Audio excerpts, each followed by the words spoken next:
aparatos y sus aparatos podcast. Episodio 29. Del bit al qubit, descubriendo el poder de la computación cuántica. Bueno, Ricardo, pues hoy tenemos un tema muy de presente o muy de futuro. ¿Cómo lo ves? Bueno, y muy de moda, ¿no? Porque, a ver, cuando dices la palabra cuántica hoy en día, hoy aparece en todo. Y vamos a hablar de la computación cuántica. Bueno, nos van a hablar de la computación cuántica y vamos a atender mucho a ver si conseguimos aprender un poco sobre ella. Pero hoy en día vemos prácticamente en todos los sitios el término cuántico como algo de modernidad, de futuro, sin entenderlo muy bien, o por lo menos yo no lo entiendo muy bien, pero lo he visto para todo, para explicar temas de la física que yo no he llegado a entender, para explicar temas de trascendencia, para explicar temas de curación y sanación a través del quantum y la cuántica, y bueno, y luego algo dentro de un espectro más serio, dentro de lo que es la ciencia y lo que es la informática, pues ya he escuchado algo sobre computación cuántica, que parece ser que eso está un poco más ordenado y hay mayor conocimiento sobre esto, o no lo sé tampoco. Sí, es un término que parece que asusta un poco, ¿no? La palabra está de cuántica, que nos recuerda a la física cuántica, y ya solo con eso pues ya tira para atrás porque dice, bueno, esto no va para mí, esto no...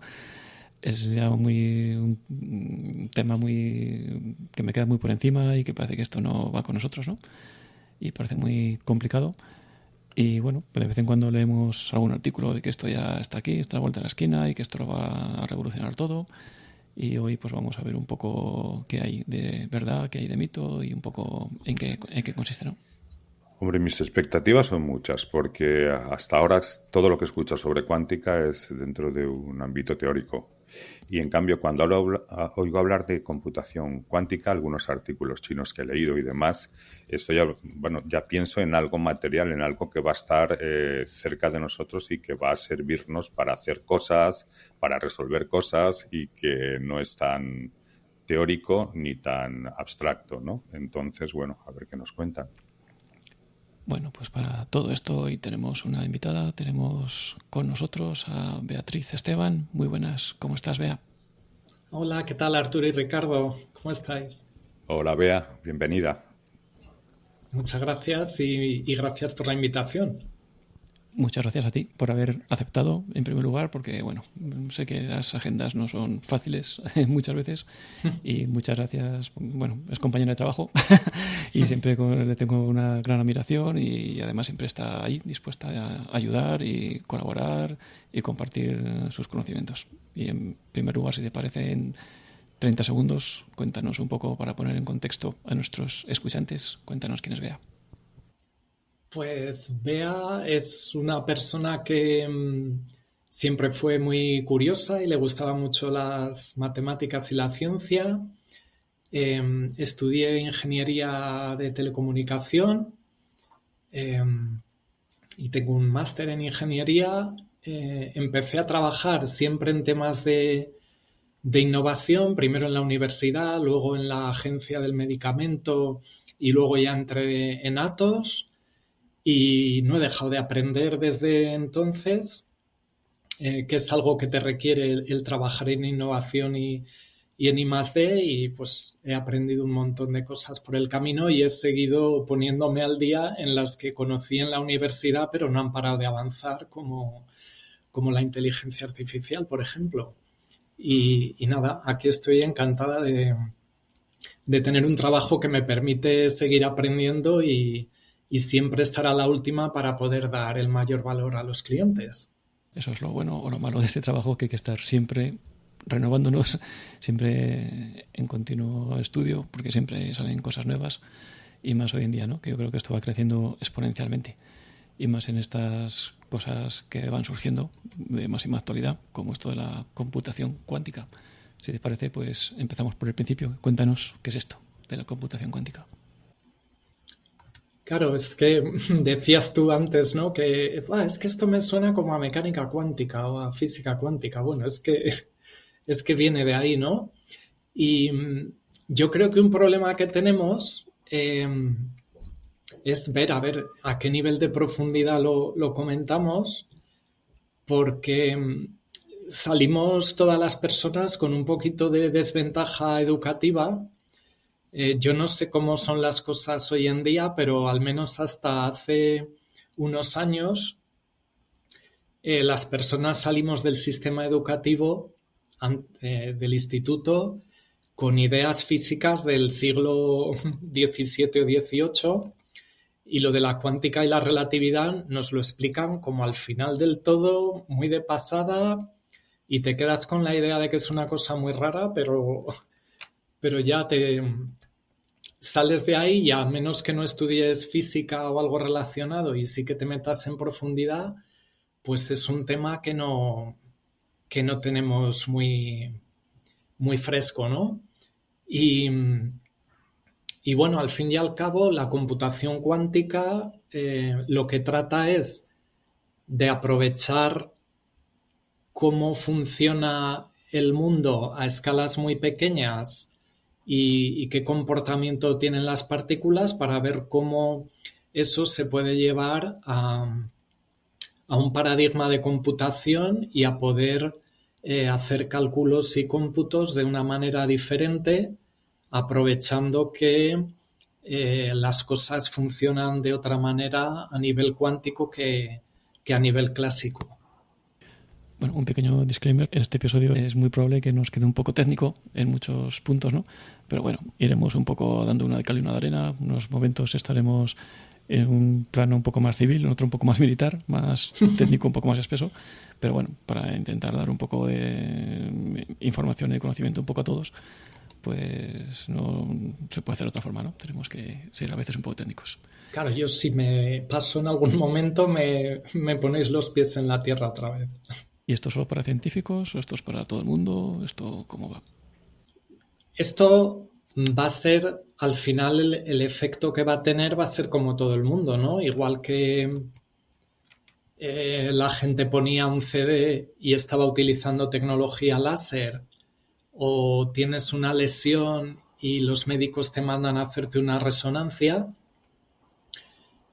pues las personas, yo creo, pocas personas trabajarán en cuántica, igual que pocas personas trabajan en resonancia magnética o en tomografía, pero al final le llega a un montón de gente las utilizaciones, las aplicaciones y el impacto en su vida.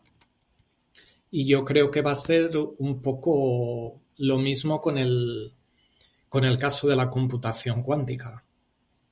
Mira, tienes razón. Cuando estabas comentándolo, es cierto. Nosotros fuimos formados cuando estudiábamos en física newtoniana y al final, como comentabas, sí que había un apartado para la relatividad, muy pequeñito, y yo creo que cuando yo que tengo ya una edad no estaba ni tan siquiera en los primeros libros se editaba la cuántica. Esto ha sido posterior, ¿no?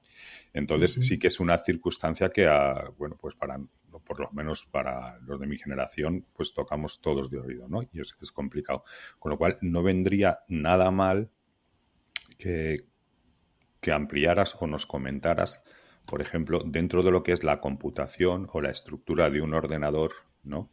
Cómo se comportan, porque has dicho que la cuántica estudiaría el efecto físico de las cosas y partículas pequeñas, ¿no?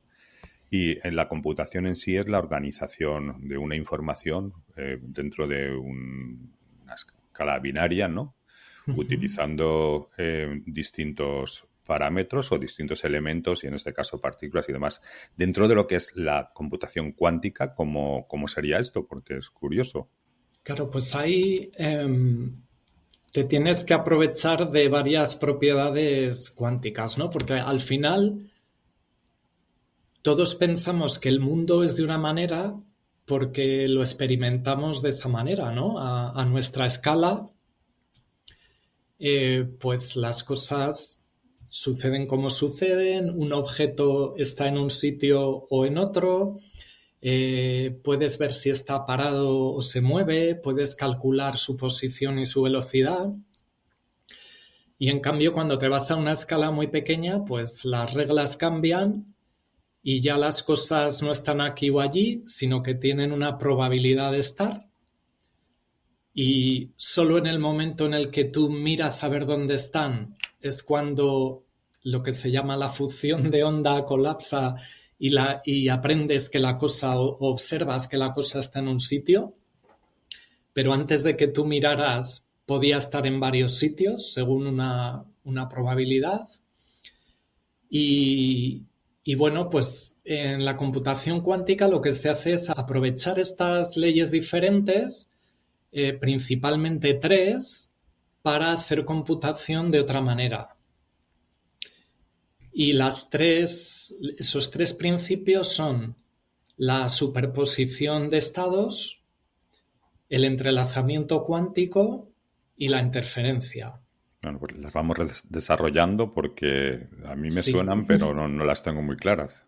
Si todavía queda alguien en la audiencia, pues explicamos un poco. Entonces, superposición de estados, bueno, eso el nombre un poco lo dice, ¿no? Una cosa puede estar en un estado o en otro o en una mezcla. Entonces, igual que cuánticamente una partícula pues puede estar aquí o allá según una distribución de probabilidad, un bit cuántico, un qubit, puede valer 0 o 1 o una superposición de 0 y 1. Mientras que un bit clásico de los que modelamos en computación clásica y con los que funcionan los ordenadores que tenemos en casa y en el trabajo, pues ese bit o vale 0 o vale 1 y no puede valer nada más ni una mezcla. Entonces hay una primera regla cuántica, es que aquí sí que puede haber una superposición entre el 0 y el 1. Entonces tú puedes tener un qubit que valga 0, que valga 1 o cualquier valor intermedio. Digamos, pues un 70% de 1 y un 30% de 0. Entonces tienes ahí ese fenómeno de superposición de estados.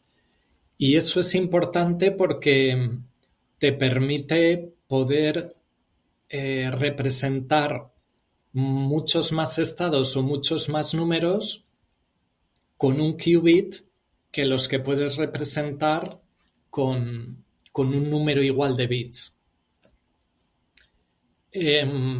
Luego el segundo principio es el del entrelazamiento, que este es un principio tan raro que el propio Einstein decía que no podía ser verdad. Y este consiste en que hay veces que hay partículas o elementos a nivel cuántico que se comportan conjuntamente como si fueran una sola cosa, como si fueran un sistema, ¿no? Y entonces cuando tú observas qué valor tiene uno de ellos, lo puedes ver, pero automáticamente también sabes el valor que tienen los demás, porque están entrelazados. Esto, dentro de lo que es la comunicación, podría dar inmediatez, porque si yo modifico el valor de aquí y soy capaz de controlar dónde se refleja en otro sitio, esa información cambia igual que está cambiando aquí, con lo cual estoy transmitiendo, comunicando, o lo he entendido mal. Es que es muy paradójico, porque eso es lo que no le chocaba al propio Einstein, que decía, pero bueno, si yo mido aquí una cosa y en otra partícula que puede estar muy distante, inmediatamente tengo la información de cuál es el estado de la otra partícula. Claro. Entonces es que esto ha ido a la velocidad de la luz o más deprisa, lo cual es físicamente imposible. Entonces, bueno, es una propiedad un poco rara y que, bueno, quien la descubrió y quien luego la demostró físicamente, pues ganaron el premio Nobel de física. Por ponerte un ejemplo lo más sencillo posible, aunque los físicos se tiraran de los pelos, pues es un poco como si yo me lo paso tan bien hoy en el podcast que digo, os voy a regalar un libro a cada uno, ¿no? y os mando a uno un libro sobre la historia de la cuántica en el siglo XX y al otro le mando un libro sobre la última información, los últimos descubrimientos de computación cuántica hoy. Pero no sé qué libro le he mandado a cada uno. Ahora, en el momento que, Ricardo, tú abras el paquete y digas, ay, Bea, muchas gracias por el libro sobre historia de la cuántica, pues en ese momento yo ya sé que el libro que tiene Arturo es el de los últimos avances de computación cuántica, ¿sabes? Por Es por eliminación. explicarlo de alguna manera, sí, por explicarlo de alguna manera sencilla. Ujú. Y esto es muy importante porque, claro, si puedes aprovechar la superposición de estados para codificar los qubits con mezclas de unos y ceros, digamos, que te permite representar muchos más números, muchos más estados, y luego ese sistema está en coherencia y está entrelazado, y cuando tú observes una parte del sistema tienes información del resto, pues eso te puede permitir hacer una computación muy, muy potente. Y el tercer principio, que es el de interferencia, es como combinaciones de ondas que a veces se refuerzan unas a otras y a veces no. Y lo que puedes hacer es una computación cuántica durante un número determinado de veces, porque es probabilística, y quieres hacerla varias veces para ver que converge a un resultado, y con esa combinación de ondas favorecer las combinaciones que te están dando un resultado cierto del cálculo. Entonces, un poco son las tres propiedades que hacen que con la computación cuántica se pueda hacer cálculos potencialmente, no siempre, mucho más deprisa, con mucha más potencia que con la computación clásica. Yo creo que aquí una palabra muy clave es el qubit, ¿no? Que, como has dicho, pues esto no necesariamente está en 0 o en 1, sino en una superposición de ellos. ¿En cuántos estados intermedios podría estar? ¿En infinitos estados o había alguna limitación? Bueno, los qubits se preparan de diversas formas y tú puedes superponerlo a los porcentajes que tú quieras dentro de lo que te permite la tecnología. Una cosa interesante ahí, que bueno, que supongo que también tocaremos luego, es que a día de hoy no hay una sola tecnología que haya demostrado que es la mejor. Igual que en computación clásica sí que se impuso la tecnología de semiconductores, pues sobre todo basada en silicio, arsenuro de galio y esto. En computación cuántica pues hay diversos enfoques para, entre comillas, fabricar o preparar los qubits, cada uno que tiene sus ventajas y desventajas, y todavía no hay una tecnología ganadora. Pues si te puedes cuéntanos un poco de estas tecnologías, porque yo creo que en este sentido estamos un poco como en la época, ¿no?, del Commodore, Spectrum, Amstrad, que además no eran compatibles entre sí, ¿no?, que son tecnologías bastante distintas y bueno, a lo mejor alguna acaba ganando, esperemos, y se estandariza un poco. Claro, y la diferencia es todavía más profunda, porque con Commodore, Amstrad, tal, los chips que había dentro eran de silicio, todos. Luego ya variaban pues la arquitectura de los microprocesadores, el lenguaje que mejor se adaptaba para programar cada uno, lo que fuera. Pero aquí estamos todavía un paso atrás y hay tecnologías pues de superconducción, de iones atrapados, de fotónica, qubits topológicos, de spin de silicio, quantum dots. Hay un montón de tecnologías que, bueno, que todas tienen su pro y su contra, y y no se sabe cuál va a ser finalmente la que o las que demuestren ser las más potentes para poder hacer computación cuántica a escala, además. Vea, ¿y quién está en torno de las mismas? ¿Son países? ¿Son universidades? ¿Son tendencias? ¿Son empresas? ¿Qué hace que se esté investigando con una u otra tecnología? Claro, bueno, ahí tú fíjate que la computación cuántica lleva ya más de, bueno, unos 45 años. Lo que pasa es que ha ido creciendo muchísimo. Desde que Paul Benioff y Richard Feynman sugirieron que se podía hacer computación cuántica y los primeros modelos, pues luego ha crecido muchísimo. Entonces, hay una mezcla de países, casi todos los bloques geopolíticos están invirtiendo muy fuertemente en computación cuántica, empresas y empresas más grandes y más pequeñas, más tradicionales y más novedosas, pues tienes a IBM, a Google, a D-Wave, muchas empresas que se dedican a querer construir el ordenador cuántico, y luego también hay un montón de universidades que están haciendo el trabajo de investigación básica y de colaboración con las empresas para ir avanzando en la computación cuántica.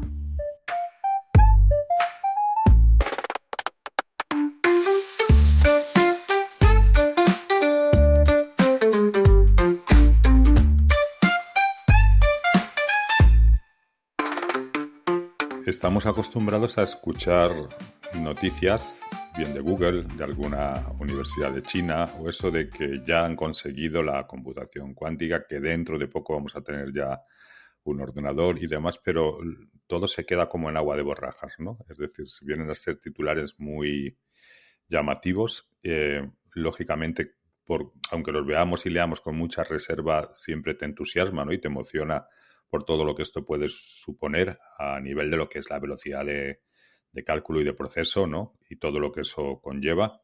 Pero en la actualidad tenemos ya algo así en ciernes, a puertas de que pueda ser algo útil o lo esté siendo ya, porque yo no tengo conocimiento de que estemos utilizando nada. Todo estaría dentro de lo que es el laboratorio, la investigación.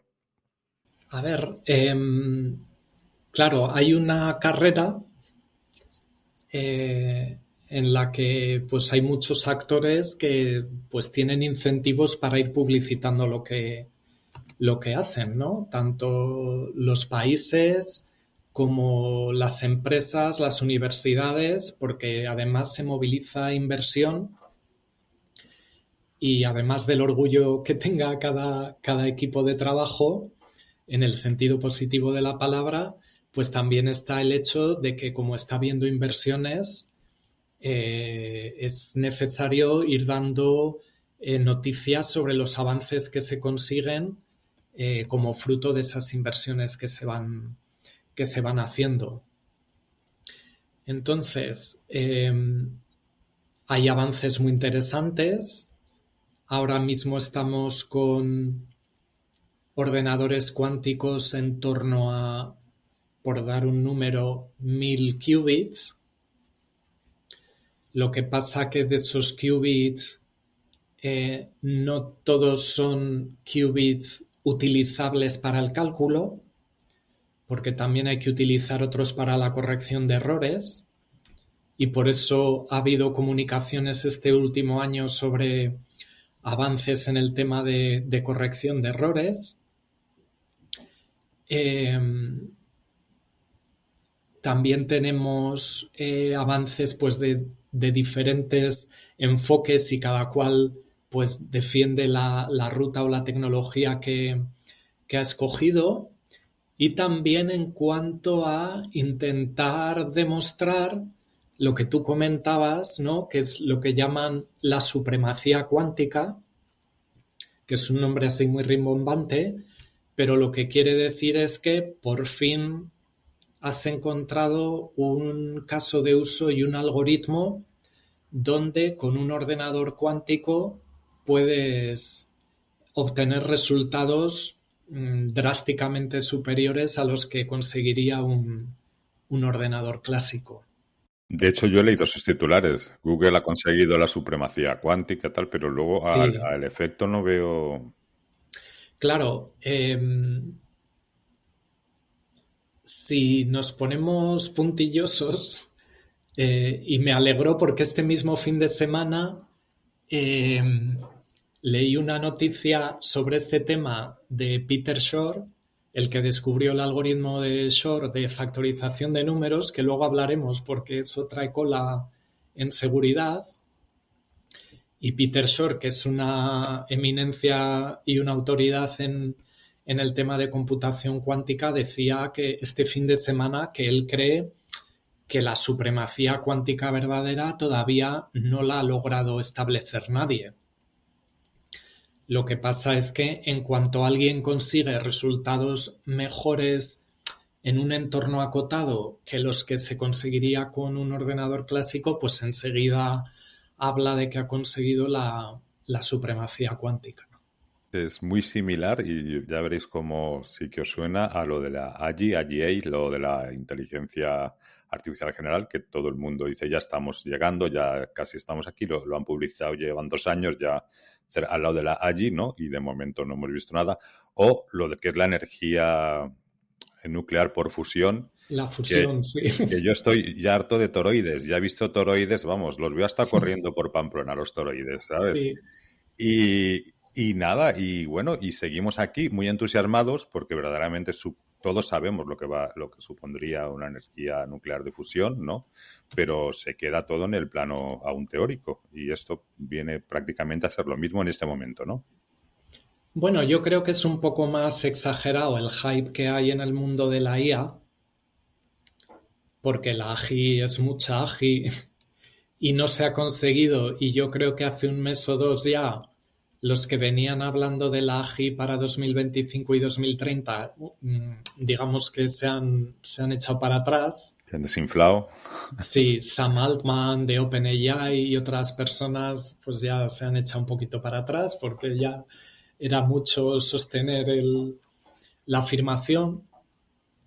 En este caso sí que hay esos incentivos que tienen algunos grupos para decir que han conseguido la supremacía cuántica en cuanto tienen un resultado mejor, pero bueno, la verdadera supremacía cuántica es algo un poco más potente y que probablemente todavía no se ha dado, pero no creo tampoco que estemos tan lejos. ¿Qué supondría? Es que eso es curioso porque, claro, primero, la computación cuántica no quiere decir que todo lo que hacemos con computación clásica vaya a funcionar 1000 veces más deprisa, porque no sirve para todo la computación cuántica. Hay algoritmos que no funcionan mejor ni más deprisa con computación cuántica que con clásica. Y lo malo es que no se sabe cuáles son. No hay un recetario que te diga, pues estos algoritmos son iguales en computación clásica que cuántica, pero estos otros sí que van a mejorar. Hay ahí todo un proceso de investigación y de búsqueda, pero hay que ir buscando esos algoritmos que sí que ganan de la computación cuántica. Cuando en alguno de esos algoritmos sí que se dé la supremacía cuántica, allí tendremos que habrá cálculos que ahora son imposibles porque son inviables y que se convertirán en viables, o habrá cálculos que ahora llevan semanas o no sé cuánto tiempo que luego lleven un segundo o pocos segundos. Y ahí será cuando nos demos cuenta que de verdad se ha logrado la supremacía cuántica en ese tema en particular. Pero estamos hablando de que serán en algoritmos parciales, ¿no? En principio. No habría una supremacía cuántica general, ¿no? Porque, por lo menos para lo que conocemos ahora, tendría que generarse una nueva, no sé si sería ingeniería o lenguaje o tipo, ¿no?, de funcionamiento porque seguimos comparando con lo que conocemos. Lógicamente no podemos hablar de lo que aún no conocemos. O esto no es así. Es un poco, son cosas que están relacionadas unas con otras y que van avanzando a la vez y nunca sabes cuál va a tirar de cuál. Entonces, ahora conocemos algunos algoritmos, como el de Shor que comentaba antes, que sí se sabe que ese algoritmo mejora mucho en versión cuántica.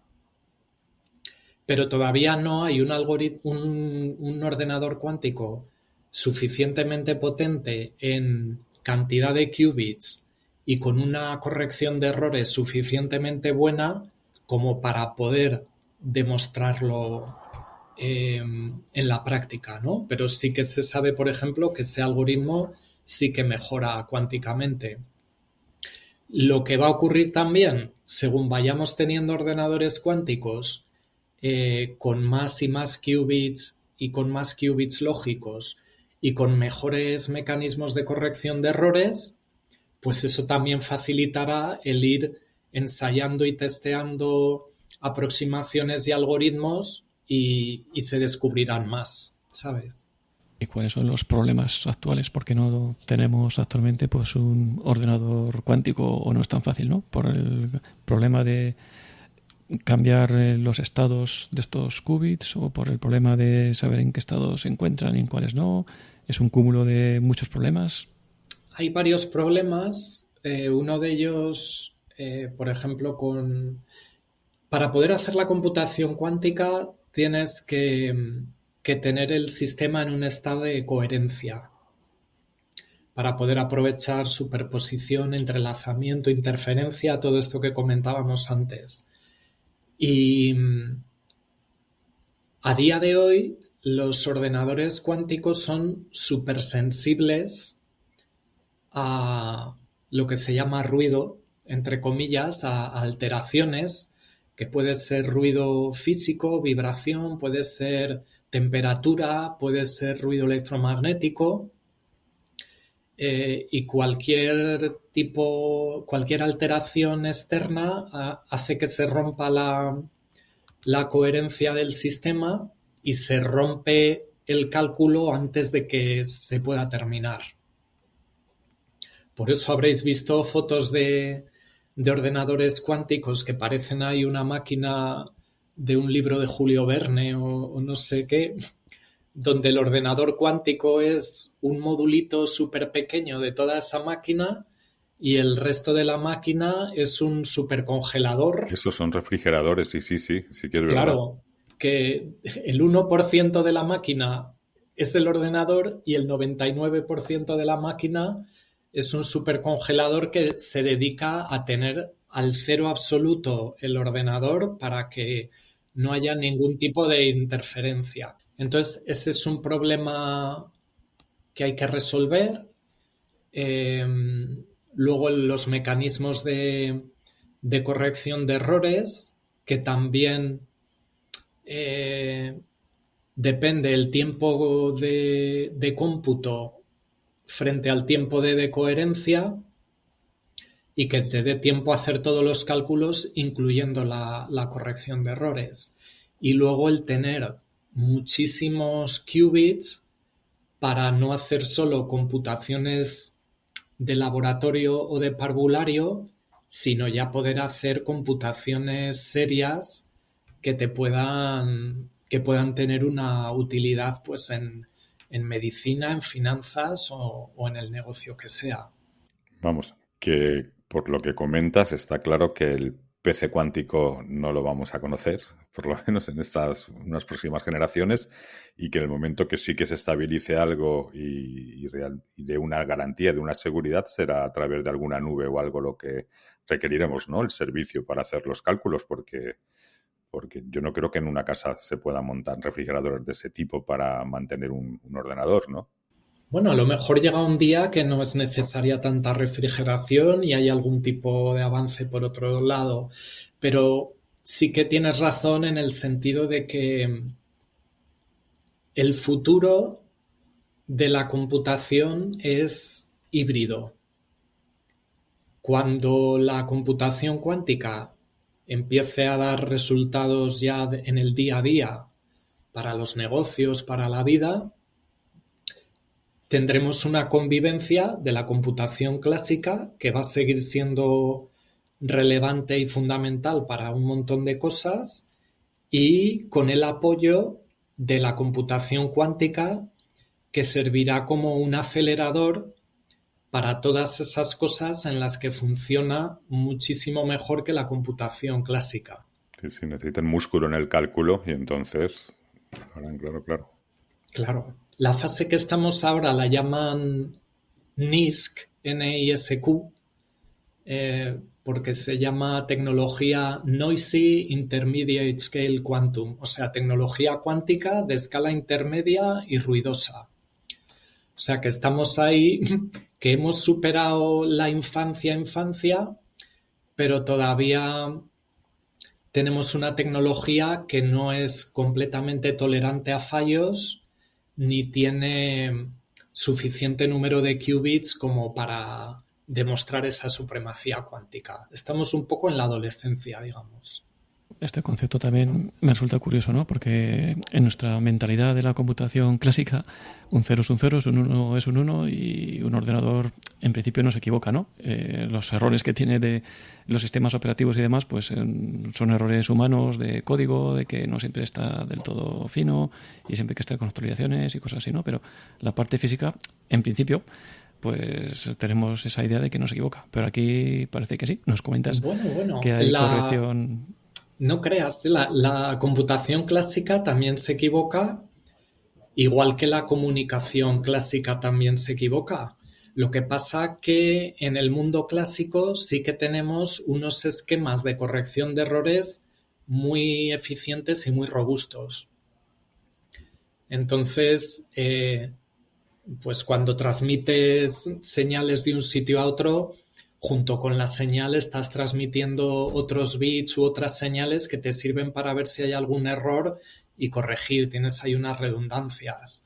Entonces, bueno, errores siempre hay. Lo que pasa que en el mundo clásico los tenemos súper dominados y tenemos esquemas muy robustos y en el mundo cuántico pues estamos empezando ahora a gestionarlos. ¿Y actualmente qué se puede hacer con un ordenador cuántico, con los que tenemos, aunque sean un poco infantiles, entre comillas? ¿Se ha hecho algo con ellos en cuestiones prácticas? ¿Qué se ha podido hacer? Pues a ver, aquí hay que abrir otro melón y es que hay como dos ramas principales de la computación cuántica. Una es la computación con puertas cuánticas y la otra, ya no sé porque son palabras muy raras, pero el quantum annealing o recocido cuántico o computación adiabática. Entonces, yo me quedo con recocido cuántico. Sí, que es lo mejor. Sí. Entonces, bueno, por una parte, la tecnología de puertas cuánticas es como el equivalente. Las personas que hemos estudiado electrónica o informática o teleco, pues tú estudiabas electrónica y estudiabas electrónica digital y sabías que había puertas lógicas, la puerta I, la puerta O exclusivo, la puerta N AND, y todas esas puertas les metes bits y se comportan de una manera, calculan con esos bits y dan un resultado. Y componiendo esas puertas, tú puedes montar circuitos que implementan una lógica, unos programas. En el mundo cuántico pasa lo mismo. Lo que pasa es que son puertas cuánticas que no se parecen absolutamente nada a las que estudiamos en electrónica digital. Entonces hay como que volver a estudiar para saber cuáles son esas puertas cuánticas y poderte montar circuitos y programas digitales con esas puertas lógicas cuánticas, digamos. Y digamos que ese es como una manera de trabajar más parecida a la de la electrónica de toda la vida y que se ve muy limitada por el número de qubits bajo que tenemos hoy en día. Y luego está lo que le ha encantado a Ricardo, el recocido cuántico. Recocido, sí, sí. Sí, porque esto viene en física química está el annealing, que es el recocido físico, que es lo que haces para obtener, por ejemplo, una aleación. Tú mezclas varios metales o lo que sea que están a mucha temperatura y les vas bajando la temperatura poco a poco de forma controlada para que al irse enfriando de una cierta manera formen una aleación. Si no los enfrías, pues no se mezclan y si los enfrías muy bruscamente, pues pueden cristalizar cada uno por su lado y no tienes una aleación, ¿no? Y este mismo principio de enfriar entre comillas se aplica en deep learning o en quantum cuando tienes un sistema que tiene una cierta energía y vas haciendo que baje la energía del sistema y el estado de energía más baja es el que te da la solución al problema. Y esto es algo más físico, digamos, que electrónico, ¿no? Mentalmente. Y hago esta diferencia, que es un poco rara y difícil de entender, porque los ordenadores que funcionan con quantum annealing, con el recocido cuántico, sí que han empezado a dar resultados interesantes porque pueden manejar una cantidad de variables mayor y entonces permiten hacer cálculos un poco más serios. Y, por ejemplo, pues funcionan muy bien para problemas de optimización. Y la optimización resulta que es algo que interesa muchísimo en la vida, porque todo lo que sea optimizar el uso de un combustible, optimizar rutas de transporte, optimizar inversiones financieras, pues son problemas. Afecto a lo económico, Claro, con lo cual es interesante. claro. Y justo pues ha habido ahí esa coincidencia de, mira, este tipo de problema se resuelve muy bien con este tipo de ordenador cuántico y es un tipo de problema que tiene un impacto económico positivo y ahí se han hecho cosas interesantes como por ejemplo en asignación de capitales a inversiones y optimizar una inversión para que tenga el mayor retorno posible con el menor riesgo posible, digamos, por eso un ejemplo.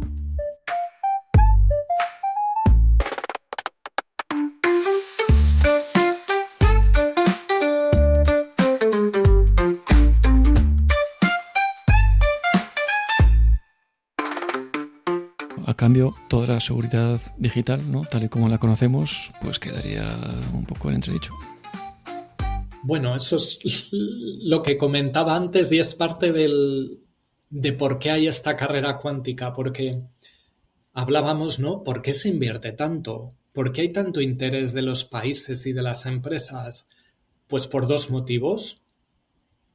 Uno es que si con la computación cuántica tú puedes acelerar drásticamente algunos cálculos, pues vas a tener unas ventajas muy grandes en medicina, en farmacia, en finanzas, en muchos campos diferentes y hay un interés tanto de negocio como del sector público por aprovechar esas ventajas, pero luego está, digamos que esa es la zanahoria, ¿no? El premio, la recompensa, luego está el palo y el castigo.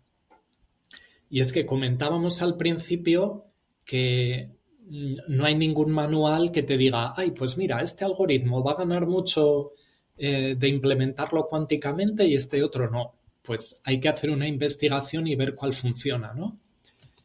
Y fíjate la casualidad que uno de los primeros algoritmos que se descubrió que sí que funcionaba mucho mejor en versión cuántica es el algoritmo de Shor, que sirve para factorizar números. Y desencriptar, ¿no? Todas nuestras monedas. Desencriptar todo, porque claro, cuando la gente pensó, oye, ¿cómo podemos proteger la información? Pues siempre te fijas, dices, voy a elegir un problema o una operación que sea muy fácil hacerlo en un sentido y muy difícil hacerlo en el sentido contrario, ¿no? Entonces, multiplicar números los multiplica cualquiera. Con la cabeza o con un lápiz y papel tardarás un poquito, con ayuda de un ordenador tardarás mucho menos en multiplicar, pero luego está el problema inverso, que yo te doy un número muy grande y te digo, ahora adivina qué números mínimos, qué factores multiplicados entre ellos dan este número grande. Y ese problema es complicadísimo. Se requiere una capacidad de cómputo bestial. Entonces, muchos esquemas de seguridad, como por ejemplo contraseñas de hoy en día, se basan en ese principio y tienes una clave de muchos bits, un número muy grande, digamos, y se basa en que es complicadísimo factorizar ese número. Pero va a haber un día en que tengamos un ordenador cuántico suficientemente potente y que sea capaz, por fuerza bruta, de resolver ese problema de factorizar, y ese ordenador en ese momento será capaz de romper todos los esquemas actuales de contraseña por fuerza bruta, en poco tiempo. Está claro. El algoritmo probablemente ya lo tengamos, pero haciéndolo con ordenadores binarios como los que tenemos ahora nos llevarían 10 años para desencriptar Claro. uno, y ¿no? Lo que aportarían estos ordenadores cuánticos es que en segundos probablemente resolverían esas contraseñas o esos números. Claro, una contraseña que con un ordenador clásico, aunque sea un superordenador de la NASA o de Hacienda, pues te llevaría 50 años romperla, pues con el ordenador cuántico igual la rompes en una hora. Con lo cual pone en jaque todos los sistemas, porque todos los sistemas siguen esa seguridad. Sería la seguridad de comienzos del siglo XXI. A partir de ahí, en el momento que alguien llega a esa supremacía, llega a ese control y llega a resolver, tú tienes expuesto todas tus finanzas, toda tu seguridad, ¿no? en tu país, y tienes que poner otro tipo de trabas, ¿no? O contraseñas o protección. Claro, y bueno, de hecho, esto está más avanzado de lo que la gente normalmente piensa. Digamos que el riesgo o la amenaza ya está ahí, ¿no? Ahora hay apuestas de cuándo sucederá esto. Hay gente que dice que tardará 5 años, hay gente que dice que tardará 15, pero parece probable que en unos años pues va a llegar el momento en que un ordenador cuántico sea suficientemente potente para romper las contraseñas. Entonces, lo que se está trabajando ya es en mejorar los esquemas de cifrado actuales. Porque claro, una cosa que ocurre es que si tú sabes que dentro de 5 o 10 años quizá podrás romper todas las contraseñas fácilmente, lo que haces hoy en día es hackear sistemas y quedarte con toda la información que puedas, aunque hoy no la entiendas ni la puedas descifrar, ni te sirva para nada, pero la tienes ahí acumulada y dentro de 5, 10, 15 años, cuando la puedas romper con un ordenador cuántico, pues ahí tendrás la llave del cofre del tesoro. Sí. Y claro, pues tanto los gobiernos como la banca, como todos los actores, pues están muy involucrados en mejorar los esquemas de seguridad y bueno, es complicado, ¿no? Pero hay dos ramas fundamentales y es poder mejorar con problemas que son incluso resistentes para un ordenador cuántico, que es una manera de buscar ahí una vuelta para volver a complicarle la vida a un ordenador cuántico. Y luego ya hay temas mucho más avanzados de criptografía cuántica, de distribución cuántica de claves, que es otra manera de resolver también el problema de la seguridad. Pero hoy ya hay dedicado mucho esfuerzo a este tema, e incluso organismos de estandarización, organismos que aunan a todas las empresas u organizaciones de un ramo, como puede ser las finanzas o la farmacia o la medicina, ya están trabajando en estos temas. Probablemente al principio ni nos enteremos, ¿no? Porque esto es muy interesante desde un punto de vista pues militar, de seguridad, de espionaje, que si alguien llega pues a esos niveles, pues lo que ha dicho, ¿no? Poder asomarse por ahí un ratillo a ver cómo está el mundo de Internet cifrado, que actualmente pues hay muchas comunicaciones que están más o menos cifradas, P2P, entre las partes, y poder desencriptar todo eso y guardarlo, pues es muy interesante. Lo que pasa es que eso ya se está trabajando en que no sea posible, y ya diferentes autoridades y organismos de estandarización pues ya han dado mecanismos para empezar a proteger la seguridad, e incluso hay deadlines. Pues para el año 2030 la seguridad RSA, como la conocemos ahora, ya no va a ser válida, la vamos a sustituir por una más avanzada que sí que puede resistir un ataque cuántico, y para 2035 estaremos en otra fase. O sea, ya hay hojas de ruta de dónde hay que estar y cuándo para ir mejorando la seguridad y protegerla de ese eventual ataque.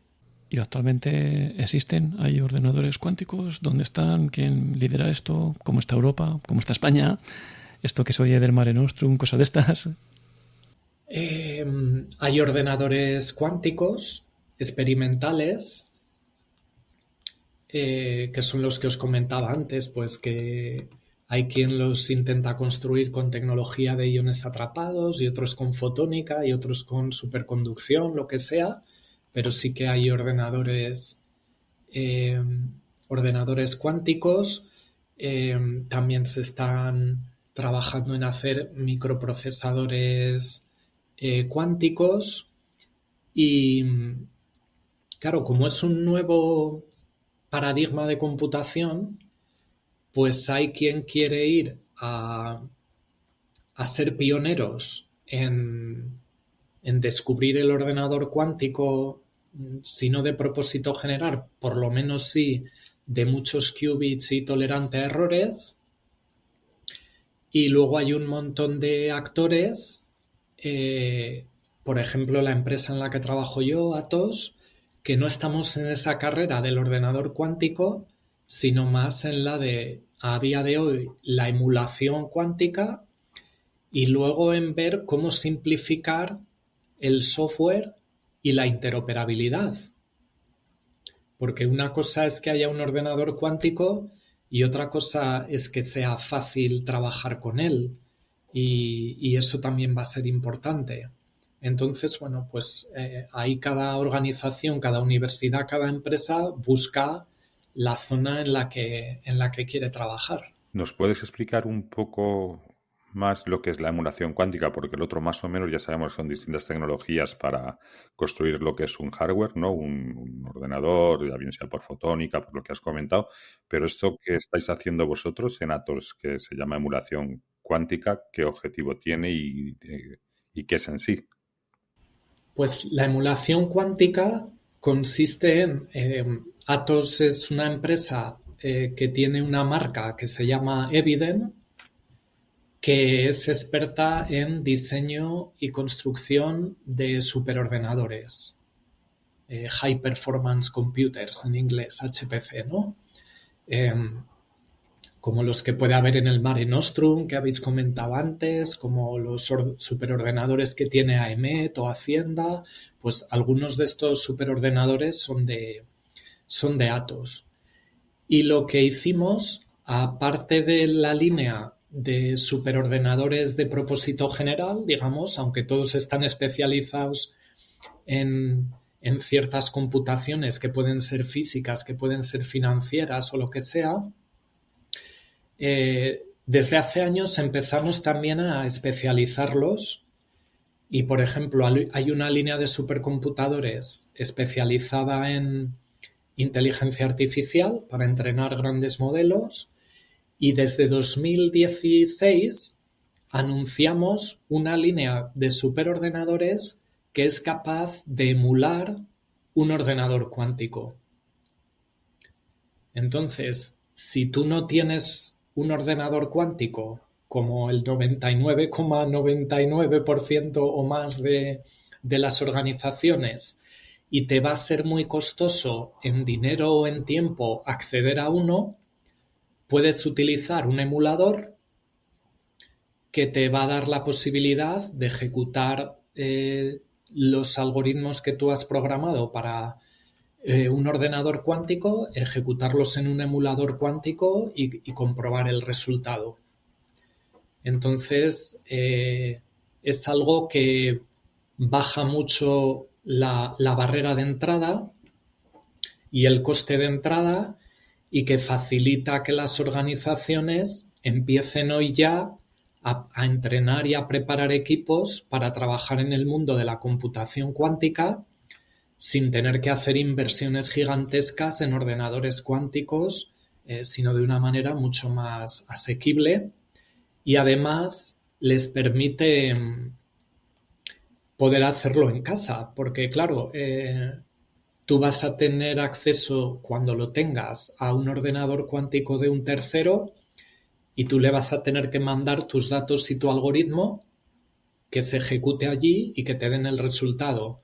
Y en cambio un emulador te lo podemos hacer funcionar como servicio, como en la nube, pero también si quieres lo puedes tener en tu organización físicamente. Y hay organizaciones que dicen, oye, yo creo que mi dato es tan confidencial o mi algoritmo es tan confidencial que yo prefiero trabajar con un emulador y que todo quede en casa, entre comillas, por el momento. Y luego una cosa muy importante también, que al principio de la charla lo comentó Arturo, igual que antes tú tenías un ordenador con un chip Motorola y lo tenías que programar de una manera y el otro tenía un chip Intel y lo tenías que programar de otra manera y no había interoperabilidad y no había al principio lenguajes comunes como Python o lo que fuera, pues ahora también cada vez que trabajas con un ordenador cuántico de un estilo, de un tipo, mucho del trabajo que has hecho, si luego quieres moverte a otro ordenador cuántico de una tecnología diferente, no vale y tienes que rehacer buena parte del trabajo. Y con un emulador permitimos que haya interoperabilidad, que trabajes una vez y que luego digas, oye, este algoritmo lo quiero ejecutar en lugar de en una máquina tipo ordenador de IBM, lo quiero hacer correr o ejecutar en un ordenador cuántico de tipo no sé qué.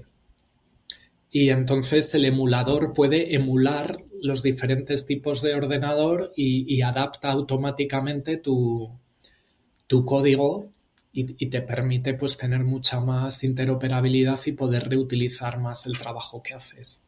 Yo el emulador lo veo un poco pues para empezar, entre comillas, a jugar, ¿no? Desde un punto de vista más teórico, sin tener que gastarse pues el dineral que puede costar un ordenador cuántico y luego a lo mejor que no fuera la decisión acertada porque el mío era el otro, el que funciona con la otra tecnología, pues empezar a probar con diferentes pruebas de concepto, diferentes pilotos, para ir viendo a ver cuál puede ser más adecuado, ¿no? A mí me suena es un poco como en el Nokia N85 ver una película 8K, pero bueno, ir probando para, aunque no tenga todavía toda la velocidad de proceso ni toda la infraestructura, pero para ir viendo cuál puede ser la más adecuada para mis circunstancias específicas, ¿no? Esa es la idea y además hoy sí que da buen rendimiento en cuanto a velocidad de proceso todavía. En el momento en que el ordenador cuántico despegue Claro. y sí que tengamos muchísimos miles de qubits y mecanismos de corrección de errores mucho más robustos, pues ahí el emulador al final, dentro de un tiempo, no hará pie. El pobre se quedará un poco más atrás y ya te servirá para la interoperabilidad, pero a día de hoy también te sirve para el cálculo en sí. O sea que es una puerta de entrada. Entonces lo que hacemos es emular por fuerza bruta clásica la potencia de un ordenador cuántico. Lo que pasa que eso llegará hasta donde llegue, porque como va por factores de 2, pues un ordenador cuántico de 50 qubits y un ordenador cuántico, o un emulador, perdón, de 40 qubits, para subir 10 qubits de 40 a 50, tienes que subir 2 elevado a la 10, 1024 la potencia. Entonces, claro, tienes que hacer un ordenador 1000 veces más potente para poder emular 10 qubits más. Entonces, por ahora, las cuentas salen, pero llegará un momento en el que despegará el número de qubits de la computación cuántica y los simuladores no sean capaces de llegar ahí, claro. Sí, sí, pero a día de hoy, pues es una alternativa muy buena para... Habrá que cambiar ya de un escenario emulado a uno real. Ya tendrás que contratar máquina, ¿no? Claro. Pero ya tenemos la base porque primero hemos estado probando con estos emuladores. Claro, claro.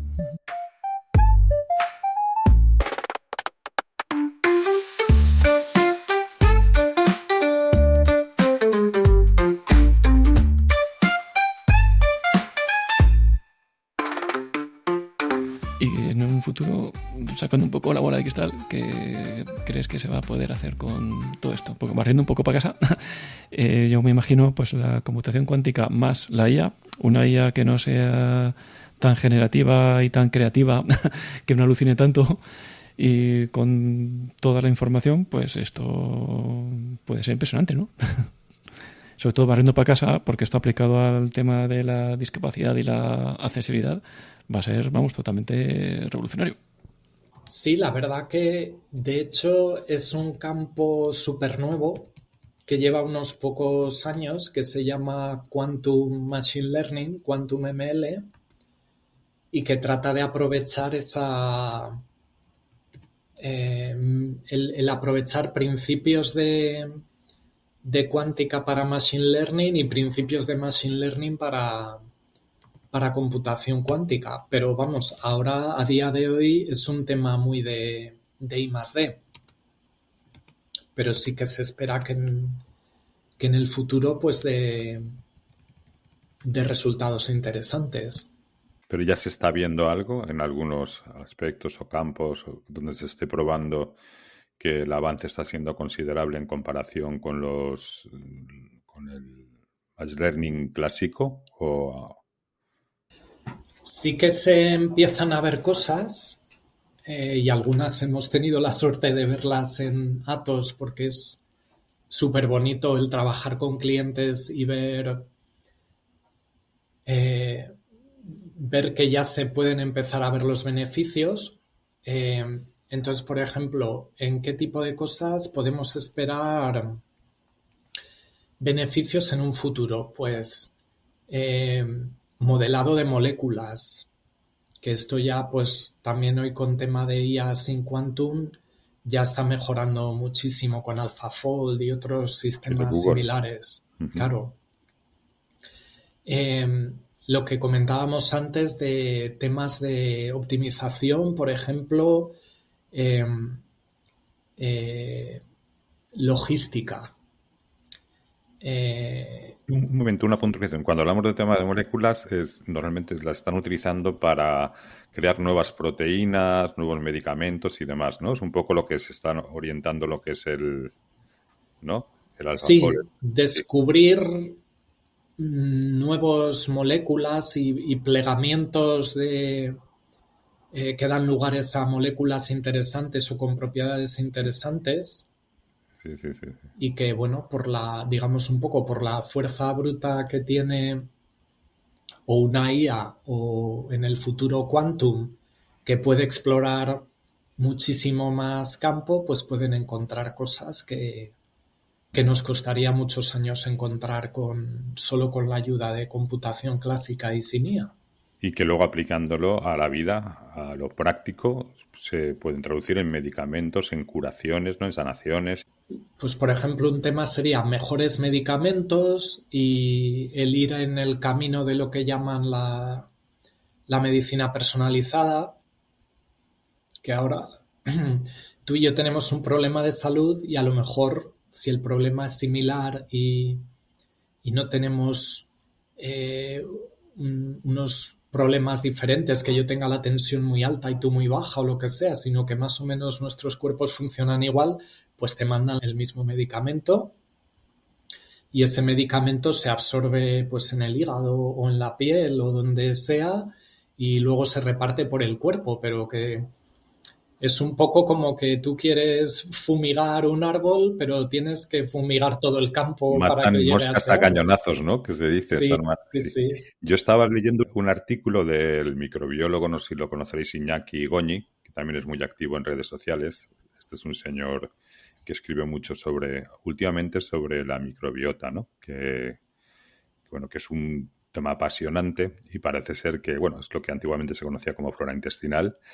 Y habla justo de lo que estabas diciendo tú ahora, Bea, de que tendremos cócteles personalizados a la hora de tomar cualquier tipo de medicamento o tratamiento, porque el factor microbiota, que sería el intermediario entre lo que es nuestro organismo a través del intestino, ¿no? Y toda esta serie de microorganismos, levaduras, bacterias y, bueno, de todo tipo, son las que interceden y pueden hacer que, por ejemplo, un tratamiento de cáncer sea más efectivo o menos efectivo, un trasplante tenga rechazo o no tenga rechazo, y todo esto lo median este tipo de bacterias, ¿no?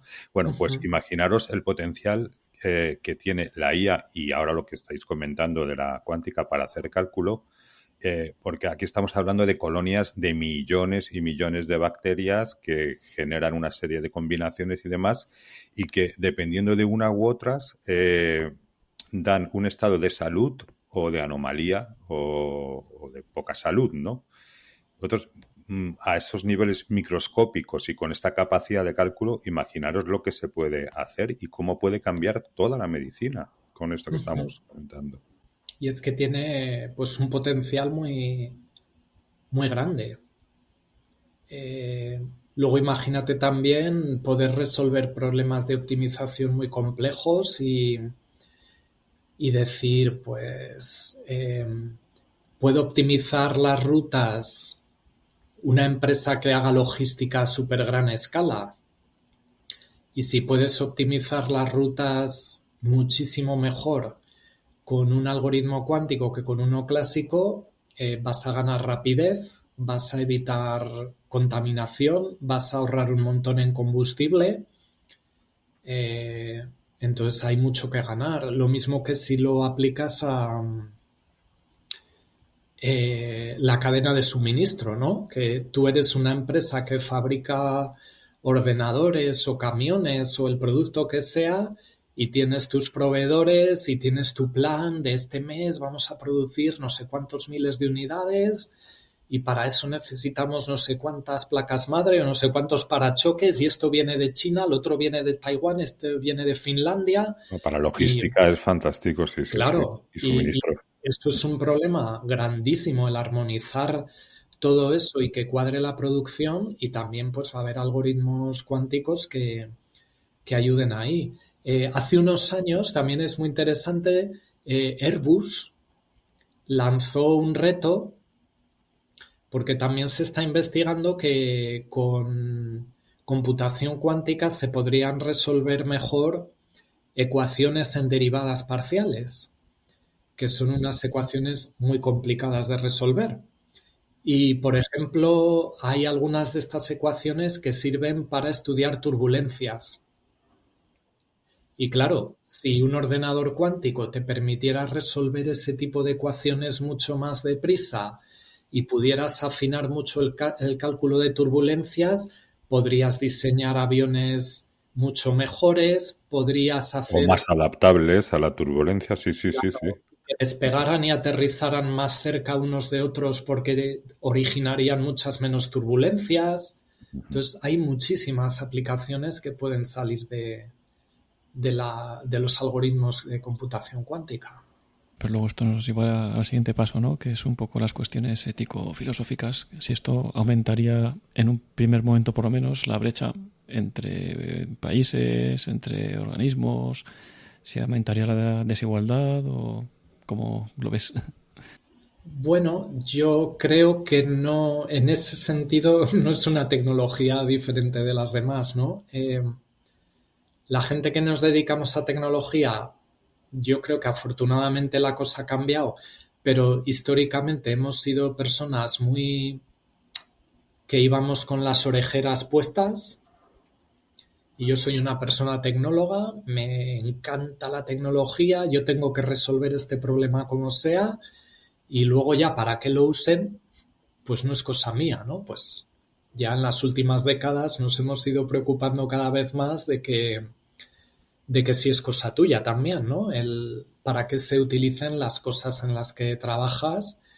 Y bueno, hace 2 años o así, ¿no? Salió la película de Oppenheimer, que un poco el kit de la película es hasta qué punto puedes trabajar en la bomba atómica solo por curiosidad física y ego científico, sin preocuparte de que luego eso se vaya a utilizar para temas de guerra, ¿no?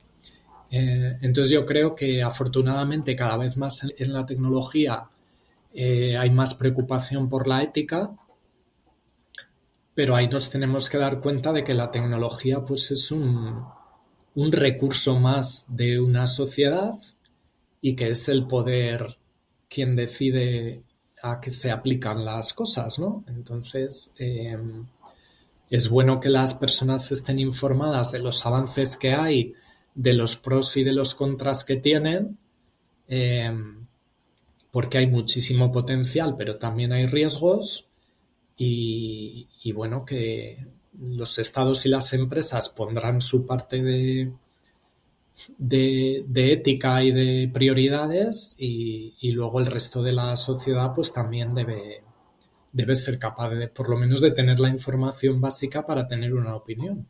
Sí, pero supongo que eso será en el mainstream donde lo que nos llega a todos, ¿no? Dentro de lo que es el relato oficial. Porque estamos viendo, por ejemplo, en el tema de la manipulación genética, que sí que hay una ética y probablemente en Europa tengamos textos extensísimos definiéndola, pero estamos viendo que empresas privadas en Norteamérica, de forma cuasi clandestina y operando en países de Latinoamérica, están investigando al margen. China está quitando totalmente restricciones al respecto y se están yendo investigadores y científicos europeos a hacer sus experimentos de copia y pega en la propia China, ¿no? Donde se les facilita todo este tipo de historia, con lo cual sí que es verdad que yo soy partidario de que exista una ética y que la gente sobre todo tome conciencia de los peligros y riesgos que pueda acarrear una tecnología u otra, pero creo que ponerle puertas al campo en este aspecto es dificilísimo porque por encima de todo, esto sí es una opinión muy personal,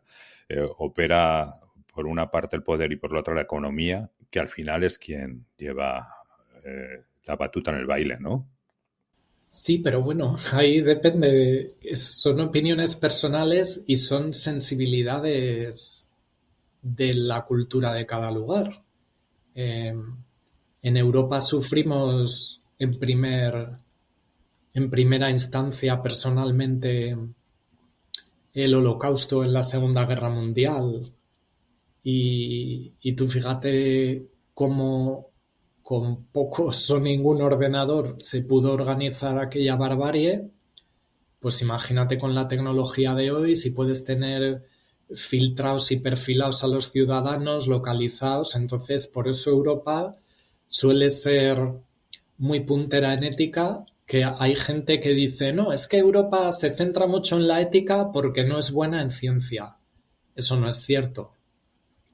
Europa es muy buena en ciencia. Lo que pasa es que Europa ha sufrido cosas que otros no han sufrido o no les importa o no le dan tanta importancia, y en Europa sí que queremos que ciertas cosas no vuelvan a ocurrir. Pero yo pienso que hay cierta hipocresía, y te voy a decir por qué. Porque dentro de lo que es el relato, ¿vale? Nosotros hemos sufrido, los propios europeos alemanes han sido los que han llevado sobre otros europeos alemanes un holocausto. Y de una Alemania magnífica que en ciencia y sobre todo en medicina en aquella época y antes de la Segunda Guerra Mundial estaba avanzadísima.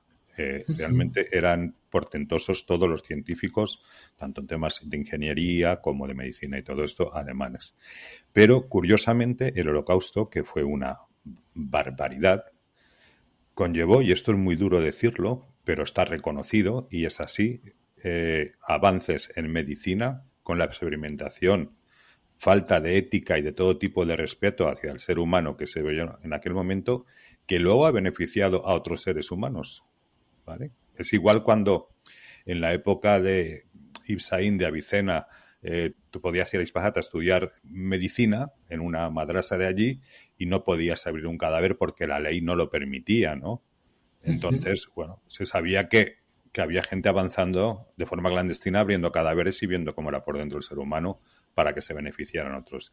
Entonces, a lo que voy, que me he perdido. Sí. Sí, he ido un poco. Pero que el ser humano, pese a que tú le pongas ética, pese a que hayan leyes, normas que restrinjan y demás, siempre hay circunstancias donde dentro de esa falta de ética, de eso sí que saca un conocimiento que al final beneficia de forma indirecta también a la sociedad. Que tú ahora me puedes decir, sí, pero es innecesario. Pues sí, yo estoy de acuerdo contigo si me dices que es innecesario. No hace falta un holocausto para avanzar. Es preferible quedarse atrás y no avanzar tanto para que ese sufrimiento se evite. Pero que ocurrió así, ¿no? En aquel momento. Yo es que tampoco estoy tan convencida, la verdad, porque antes de que hiciera eso Alemania ya había, desgraciadamente, experimentos de eugenesia en Alemania, en Estados Unidos, en el Reino Unido y en otros países contra minorías raciales, contra personas neurodivergentes, contra personas LGBT.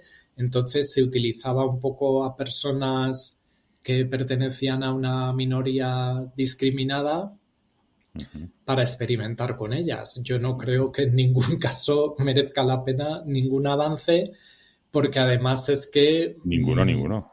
Los experimentos iban dedicados a la eugenesia, era a ver cómo nos libramos de este tipo de ser humano para que solo haya seres humanos de este otro tipo que yo decido que es el mejor, ¿no? Bueno, ya se ha ido otro tipo. Entonces, había un científico ruso que cogía simios y lo mezclaba con mujeres para hacer un super simio, ¿no? ¿Vale? Entonces, pues bueno, que gente tarada hay en todos los sitios. Y claro, pero sin llegar a extremos tan brutales,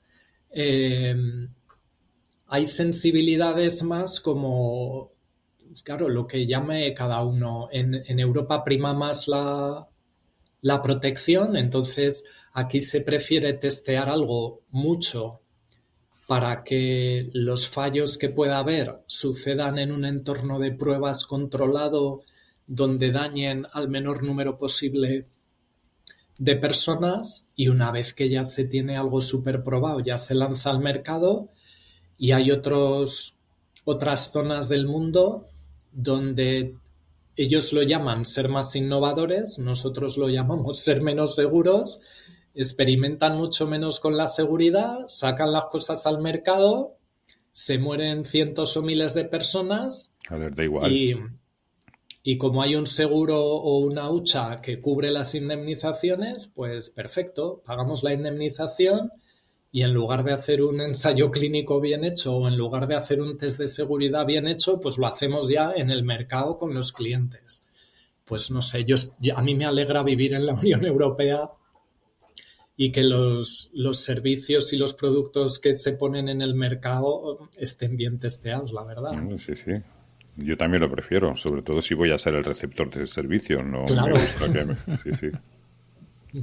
Entonces aquí yo creo que es cuestión de ver, pues, en el caso de la cuántica, eh, y las cosas tan potentes que va a permitir hacer, pues ver qué es lo que queremos hacer con ella y qué es lo que las sociedades, cada una con su sensibilidad, decide qué quiere hacer con ella y ver un poco por dónde vamos. También en el caso de la IA, es que Europa no experimenta nada, aquí se mata la innovación y luego tienes países que están quitando todas las leyes de copyright y se están cargando todo el ecosistema de creación porque ninguna persona creativa va a tener incentivos de sacar nada, porque enseguida se lo van a fusilar. Bueno, eso tiene doble visión, ¿eh? Porque si utilizas la IA como herramienta, la gente se cree que teniendo una inteligencia artificial vas a ser un gran creativo. El creativo, lo que tiene con la IA es una herramienta, pero tienes que ser creativo. Si no, no vas a crear nada de calidad. Es decir, vas a crear cosas, porquerías, bazofias. Entonces, esa es otra visión. Aquí lo que sí que tendrían que compensar al creativo es cuando se está utilizando su obra artística, que se la... Claro, pero acuérdate hace pocos meses lo del estudio Ghibli de Sí, que hicieron un plagio súper... y se Sí, hizo pero viral y todo el mundo quería su sí, foto convertida a pero dibujo y no sé murió de qué. éxito, ¿no? Fue el boom y murió de éxito porque eso no tiene, ¿sabes? Claro, pero tú Realmente. imagínate que tú eres un fotógrafo o un pintor famoso que tiene un estilo muy característico y ahora la gente dirá, "Buah, pues tengo una IA, ¿para qué voy a pagar yo Bueno, a eso esta sí, persona?" sí que es verdad que tienen que reinventarse. En ese sentido, no, es que no se va a poder hacer nada. Mira, por el mero hecho de poner restricciones a la inteligencia artificial, hay una que es, por ejemplo, la protección de la intimidad, ¿no? Y no sacar fotografías, qué se hace con Ujú. la fotografía que has sacado y demás. Eso está condicionando que, por ejemplo, nosotros, personas ciegas, que podemos utilizar una IA multimodal para que nos describa el entorno, el mismo que estás Ujú, viendo tú, vea, el mismo entorno que estás viendo tú y por el que no hay restricciones, ¿sabes? Pues ujú. gracias a esa magnífica ley europea nos la pueden restringir y no podemos estar disfrutándola. Entonces, cuando hacemos las normas y las leyes, hay que hacerlas con excepciones, porque la realidad individual de Claro, cada uno no es la misma.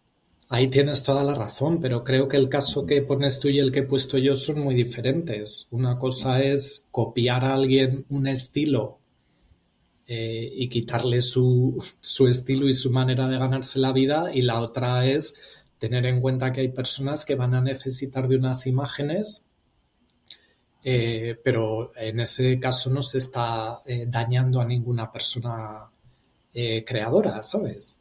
No, pero bueno, pero te estoy hablando que con la normativa en mano, Claro, la claro. legislación europea no permiten tomar esas imágenes en sitios públicos porque en cambio a ti alguien te está viendo, te está observando en una mesa enfrente de ti las horas que le dé la gana, ¿sabes? Hasta que Ujú. lo denuncies porque te dé miedo, ¿sabes? Pero bueno, te puede estar mirando un montón de tiempo y no pasa nada.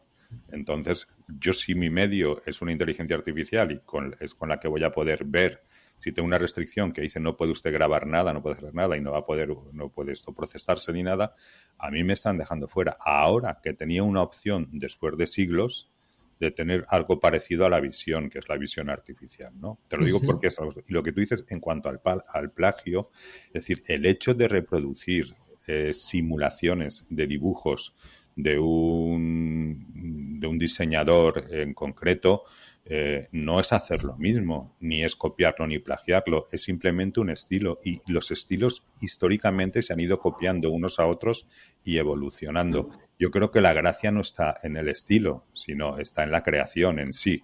Es decir, en la composición, en otro tipo de historias. Que sí que es cierto que a la hora de... Que también son reproducibles, claro, claro que lo son. claro. Sí.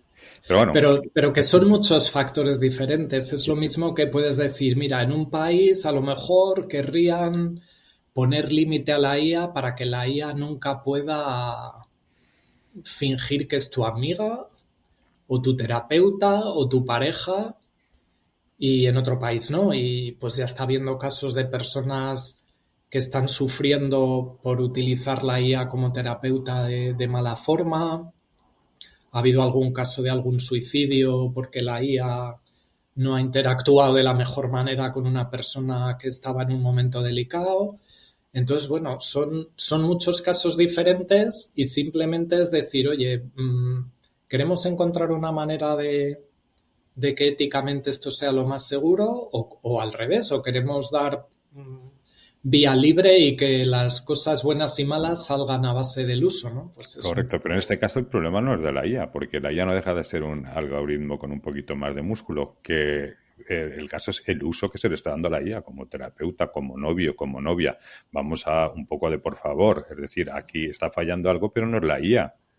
Es decir, es el uso que se le está dando y probablemente el control o vigilancia sobre gente menores que tengan algún tipo de... Pero puede, lo mismo, no sé cómo decirte, tú puedes entrenar a la IA para que te diga, no, yo de este tema no sé, si no sabe. Uh-huh. Tú puedes entrenar a la IA para que te diga, no, yo este rol no lo puedo jugar. Igual que si una persona, a ti o a mí, nos piden un consejo médico o un consejo financiero y se lo damos, somos responsables porque Sí. que yo sepa, ni tú ni yo ni hemos estudiado medicina ni tenemos una acreditación que nos permita dar consejos financieros, pues eso mismo sería súper fácil ponerlo en las IAs y decir, oye, claro, mira, pero no seríamos los responsables nosotros, ¿no? Sería responsable que nos lo ha pedido a nosotros sabiendo que nosotros no sabemos de eso. No, porque la persona que te pide algo, tú debes ser responsable de que no le puedes dar esa cosa que la persona te pide. No, la IA hoy te lo dice. O yo vaya a un médico, yo no soy terapeuta, yo no soy tal, es decir, pero yo pienso que usted lo que puede tener es esto. Y hay IAs que sí, hay IAs que no, por eso te digo. Bueno, claro. Sí, no voy a la polémica, sino al hecho de ver pero cómo se pueden regular las 1000 cosas que salen, tanto en IA como en cuántica, como en 1000 tecnologías. Vale, pero ya que estamos hablando, por ejemplo, de la IA, vamos a ponerla en su sitio. Vamos a decir, hoy por hoy no le podemos exigir muchas cosas mientras no solucionen dos cosas, que es la alucinación y la maquinación. Y hoy la IA generativa alucina y maquina. Y a partir de ahí estamos hablando de un producto resultón que hace lo que hace, pero que no nos sirve para los objetivos que queremos, que es tener el máximo control sobre ella y que haga lo que nosotros queremos. De momento la IA puede seguir haciendo lo que le dé la gana, cuando le dé la gana, si nosotros no lo damos, por muchas limitaciones que le pongamos. Bueno, yo te diría que, a ver, no hay nada perfecto, claro, pero sí que hay un poco un compromiso entre, no sé cómo lo has llamado, si ha sido molón o resultón o qué, pero generalmente cuanto más... La IA algo resultona. Así. Por eso, cuanto más resultona es porque más alucina y menos se corta a la hora de generar cualquier tipo de contenido para maximizar el engagement con la persona que la utiliza. Tú puedes diseñar un sistema en que le digas a la IA, mira, a menos que no tengas no sé qué probabilidad de que esto es así y encuentres no sé cuántas fuentes que lo corroboren o no sé qué, entonces tú puedes hacer una IA mucho menos molona y mucho más seria y más segura. Lo que pasa es que, pues, por ejemplo, hay empresas que tenemos IAs muy útiles y muy poco resultonas correcto. Porque no queremos que alucinen con nuestros empleados, queremos que den información fiable y segura. Entonces, claro, pues ahí tú eliges. Que no son los chatbots a los que accedemos los mortales y la humanidad en general, que es lo que resulta más resultón, valga la redundancia, y que es a lo que tenemos acceso. De hecho, y ya con esto ya dejo el tema, parece ser que de las personas que dejaron OpenAI, de los promotores, ¿no? Han montado una empresa y van a reprogramar de nuevo todo lo que es un modelo de inteligencia artificial, porque en principio esta IA generativa no estaría bien orientada o no tendría los mimbres suficientes para llegar a tener una AGI, una inteligencia general, en tanto en cuanto pues sigue con esas maquinaciones y estas alucinaciones. Aunque tú puedas hacer modelos o GPTs o lo que tú quieras, restrictivos en el buen sentido, para que hagan exactamente lo que tú quieras dentro de los márgenes de lo que tú quieras, pero ya no sería tener toda la potencia, sino sería tener tu modelo encorsetado para dar servicio de calidad. O por lo menos yo lo veo así.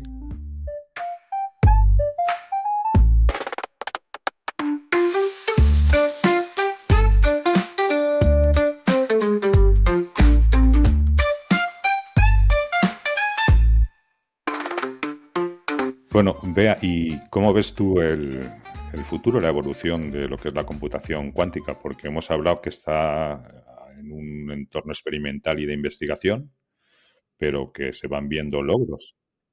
Sí, se van viendo logros. Yo creo que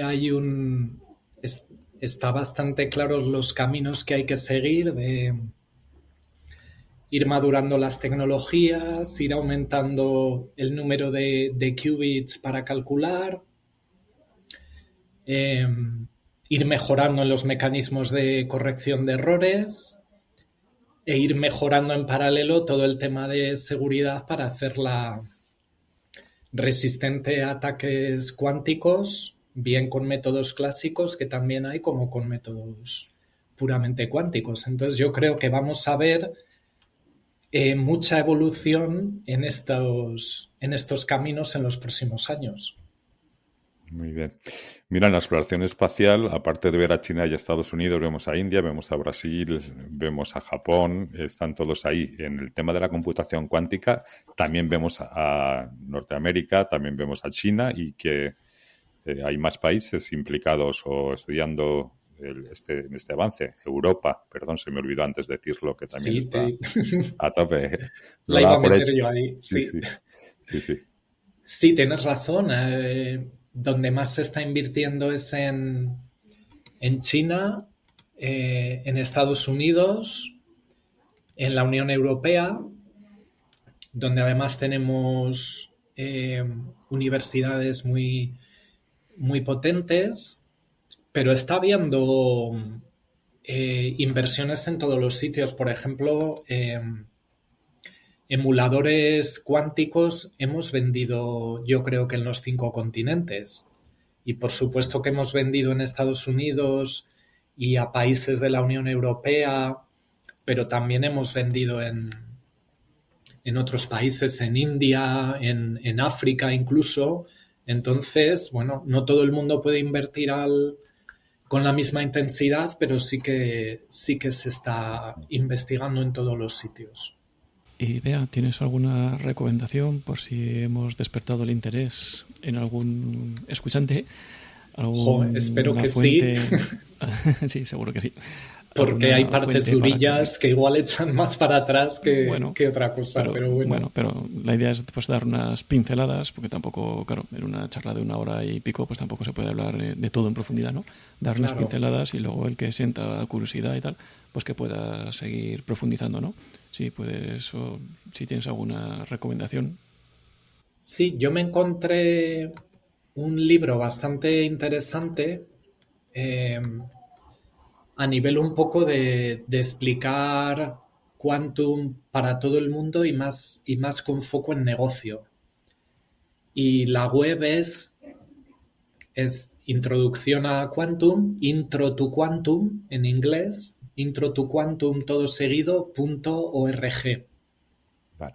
Lo pondremos en las notas del episodio para que sea pinchar y entrar. Genial, os pasaré el enlace para que lo podáis poner. Fantástico. Luego hay podcasts súper interesantes. Y bueno, yo me voy a mencionar 2 que me he encontrado, pero es cuestión de ir buceando por ahí y de estar atentas a lo que se va publicando. Por ejemplo, hay una serie de podcasts que se llama What If. Y hay un episodio en el que entrevistan a Sergio Boixo, que trabaja en Google como director de Quantum. Entonces yo recomiendo ese episodio, pero seguro que hay otros súper interesantes. Y luego también hay en el podcast de Sean Carroll, un podcast que se llama Mindscape, hay un podcast en el que entrevistan a John Preskill sobre qué son los ordenadores cuánticos y para qué sirven. Y bueno, pues seguro que gente como Sergio Boixo y John Preskill explican las cosas mucho mejor que yo todavía, así que yo recomiendo que la gente lo escuche, porque además es súper curioso cuando oyes hablar a alguien que está más en el lado de la ingeniería o alguien que está más en el lado de la física o alguien en el de negocio, y cada cual te va dando una perspectiva diferente. Y luego ya para gente muy atrevida, pero bueno, es súper amable, una cosa que decidimos hacer en Atos es que las cosas más punteras que tenemos, por supuesto, son secretas y están patentadas, pero decidimos abrir lo que sabemos, lo más básico, hacer una plataforma abierta para que cualquier persona que tenga interés en cuántica, pensando sobre todo en estudiantes, en profes, en gente que quiere reciclarse profesionalmente, pues pueda aprender un poquito de quantum, pero ya tocando un poquito de código, ¿no? Entonces, nosotros a la máquina, al primer emulador cuántico, lo llamamos QLM, Quantum Learning Machine, porque era una máquina para aprender cuántica, y entonces hemos abierto un sitio que se llama myqlm.github.io. Y tú puedes entrar ahí y tienes una pequeña guía de qué te vas a encontrar aquí, de que te puedes descargar librerías, te puedes descargar código de ejemplo y puedes empezar a hacer tus primeros programas sobre temas de cuántica de una manera muy, muy sencilla. Entonces, para la gente que además de escuchar quiera tocar un poco y aprender cómo es una puerta cuántica y cómo se puede programar y cómo jugar con Jupyter Notebooks y con Python y todo esto para conseguirlo, pues yo os invito a visitar MyQLM y empezar a jugar en el mundo de la computación cuántica. Muy bien, suena muy interesante. Sí, sí. Pues si os parece, vamos haciendo un resumen y vamos terminando por ahí. Pues muy bien. Hemos tenido con nosotros y tenemos a Bea Esteban de Atos y ha comenzado a hablarnos, bueno, nos ha dado su perfil por encima y hemos comenzado a conocer lo que son terminología del mundo cuántico, sobre todo de la computación, y a conocer lo que era exactamente este campo. Hemos hablado de los términos básicos, de los conceptos básicos en computación cuántica, un poco de dónde venimos, dónde estamos y el futuro, ¿no? Hacia dónde nos adentramos. Sí, también hemos hablado un poquito de aplicaciones prácticas y qué cosas empiezan a ser posibles con la computación cuántica, dónde creemos que van a tener impacto en los negocios y en la vida dentro de unos años. Y otra de las cosas que hemos visto son, bueno, en qué lugares es donde se está experimentando con ella, prácticamente universidad, empresa, y luego también qué países son los que están utilizándola y están, pues bueno, avanzando en esta nueva tecnología. Y hemos visto también su posible conjunción junto con otras tecnologías, como puede ser la IA, y el enorme desafío ético y filosófico que todo esto va a suponer como cambio total y drástico en nuestra sociedad y las preguntas que tenemos que ir respondiendo poco a poco, ¿no? Muy bien. Y hemos estado muy a gusto con nuestra colaboradora y invitada, Bea Esteban, a la cual le agradecemos un montón que nos haya introducido en este mundo de la computación cuántica, que aunque seguimos siendo muy neófitos, somos ya un poco menos. Y realmente, hablo por mí, pues me ha despertado el interés y visitaré los sitios que nos ha ofrecido para saber un poco más. Muchísimas gracias, Bea. Muchas gracias, Bea. Muchas gracias, Ricardo y Arturo. Yo me he encontrado súper a gusto. Me ha encantado tener la posibilidad de compartir estos temas con vosotros y nada, espero que a vuestra audiencia también le haya gustado. Yo estoy seguro de que sí, que les va a encantar. Y nada, a ver si te vemos en un próximo episodio hablando de más cosas, que hemos hablado de algunas otras que he comprobado que sabes mucho y que yo creo que puedes compartirlo y que ese conocimiento llegue a más gente. Mil gracias, de verdad. Gracias. Ricardo, damos los medios de contacto.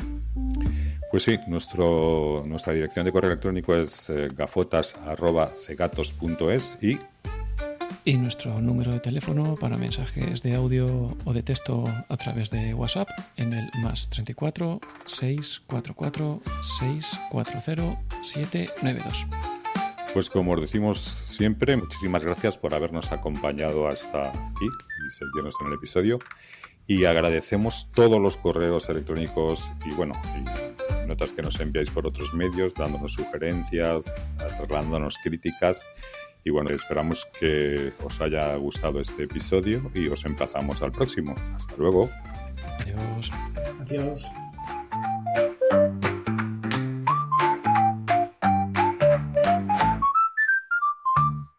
Gafotas de gatos y sus aparatos podcast. Gafotas de gatos y sus aparatos podcast.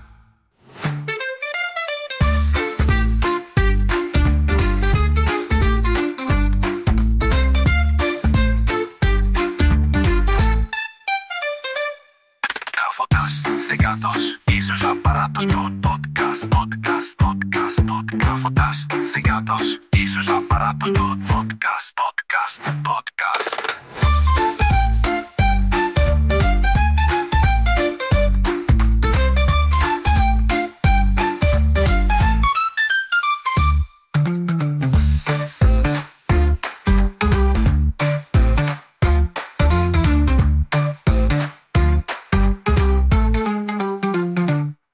Gafotas de gatos y sus aparatos podcast.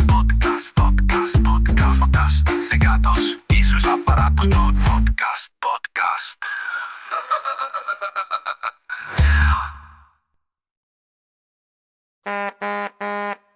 Cuando hablamos de 40 qubits, esto es que puede tener 40 posibles estados. ¿Cómo se define esto del qubit? Sí, el qubit, pues eso, una superposición de 1 y 0. Claro, y si tiene 40 qubits, es que puede tener entre 40 estados intermedios. Sí.